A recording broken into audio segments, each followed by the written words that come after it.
তো hello beautiful people, আজ আমরা সপরিবারে যাব গুমাতে।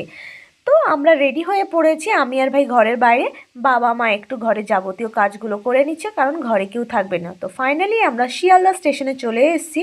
তো শিয়ালদা স্টেশনে না এই বড় বড় পাখাগুলো আছে, কেন থাকে আমি সেটা জানি না, তোমরা যদি জানো ডেফিনেটলি আমাকে জানিও। তো শিয়ালদা স্টেশন থেকে আমরা বনগাঁ জংশন ট্রেনটা ধরে ফেলেছি।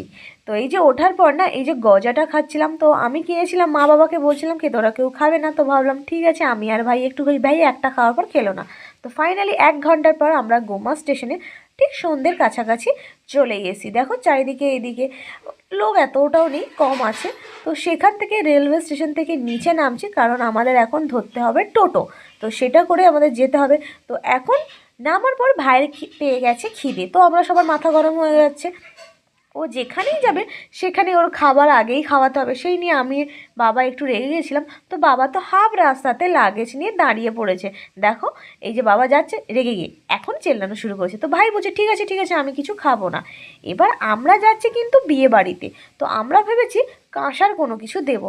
তো প্রথম দোকানটা এসছি, তো আমাদের কোনো জিনিসই ভালো লাগছিল না। তো তাও বাবা বলছি আর কিছু নতুনত্ব পাওয়া যায়, তো সেটা চেঞ্জ করে নতুন একটা সেকেন্ড দোকানে এসেছি। তো সেখানে একটু কিছু পছন্দ হলো, তো হওয়ার পর আমরা এই কলসিটা নিয়েছি। তো নেওয়ার পর এবার তো সুন্দর করে প্যাকেজিং করে দিতে হবে, তো সেই নিয়ে কথা বলছিলাম যে প্যাকেজিংটা করছিল উনি, আর আমরা একটু দাম কমাতে বলছি, উনি কিছুতে কাঁসার জিনিসের দামই কমাতে চাইছি না। তা কী হবে, ফাইনালি নেওয়ার পর এবার অনুষ্ঠান বাড়িতে যাচ্ছি, মিষ্টি তো নিয়ে যেতেই হবে। তো দেখো আমাদের বাঙালিদের ভ্যারাইটিস মিষ্টি পাওয়া যায়। তো মিষ্টি সব কিছু এই যে এখান থেকে আমরা মিষ্টি নিয়ে নিচ্ছি, অরেঞ্জ কালারের মিষ্টিটা নেওয়ার পর আমরা টোটো করে ওদের বাড়িতে এখন যাচ্ছি। সেকেন্ড পার্টে বাকিটা বলবো।